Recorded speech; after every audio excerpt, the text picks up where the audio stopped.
If the furry love of your life is treating your fingers like a chew toy, nab these expert tips to get your puppy to cut it out, now. Your brand new puppy may have the sweetest little face you've ever seen, but he also has a full set of razor-sharp baby teeth. While you might tolerate the nipping at first and even think it's kind of cute, let's be honest, it hurts. It also becomes more of a problem the longer it goes on and the bigger your dog gets, especially if you have a large breed dog. But we have some good news, this is only a phase, as long as you teach your puppy some manners.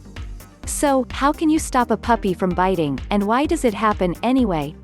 We asked the experts for the answers to these questions so you can eliminate the bad behavior and get back to enjoying your new fur baby.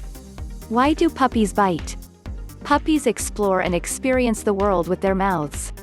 This means that everything they come in contact with, including human fingers and toes, will eventually be subjected to mouthing, nipping, or biting. They are also exuberant and full of energy. These two typical puppy traits often translate into rough play, as well as biting behavior. This does not mean you have a vicious dog in training on your hands. It means you have a normal puppy who loves to do normal puppy stuff, and who needs to be trained and socialized not to nip. Unless your dog has had bad experiences and is fearful of people or their environment, he is not biting out of self-defense or trying to inflict pain. Here's the thing, how to stop a puppy from biting has everything to do with you and what you teach him is acceptable.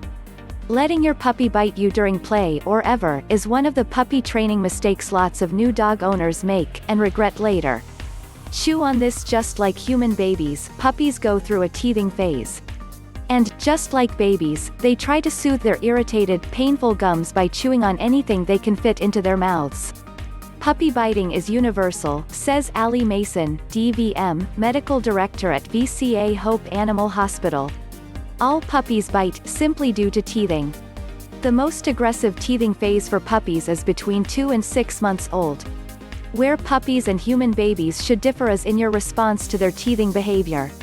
Dr. Mason cautions that you can't stop teething in puppies altogether, but stresses that you can teach your puppy not to bite you. Biting due to teething should be treated the same way that biting during rough play and exploration is handled. Arm yourself with chew toys. Puppies will be puppies, so rule number 1 is to make sure they have things to bite, mouth, and chew that are approved by you for that use.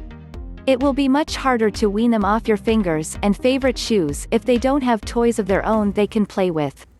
Chewing is a natural behavior for a dog, and it's important to provide puppies with safe ways to chew, to help satiate that behavior, says Aaron Askeladd, a certified professional dog trainer and canine behavior consultant at Camp Bow Wow.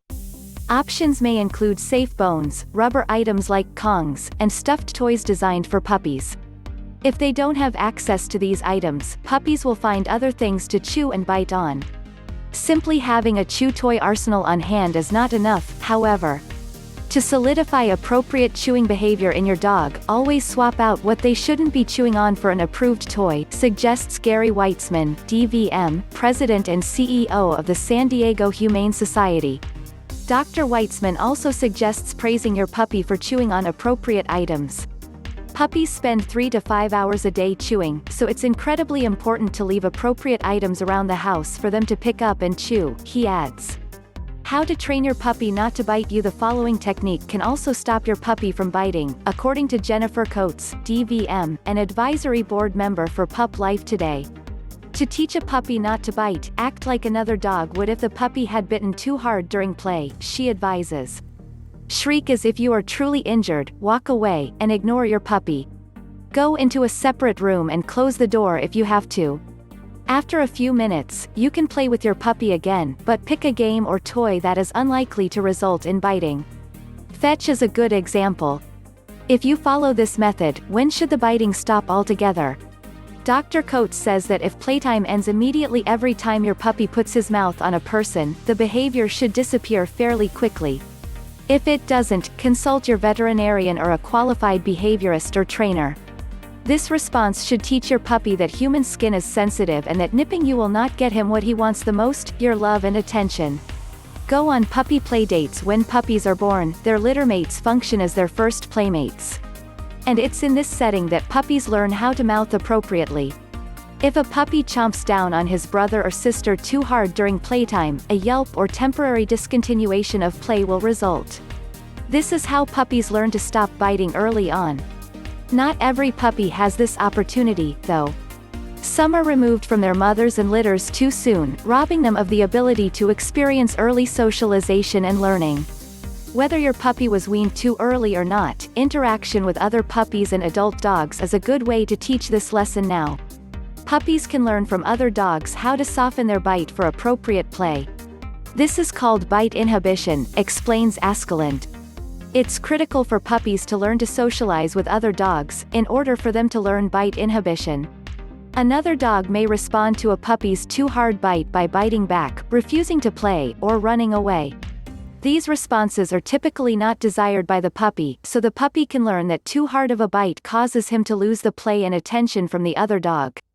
Puppy play dates take more than just dropping your dog's leash and telling him to go play. In fact, that's one of the many common mistakes every dog owner makes. Definite doggy don'ts. In addition to learning the dose of how to stop your puppy from biting, it's also important to know the don'ts.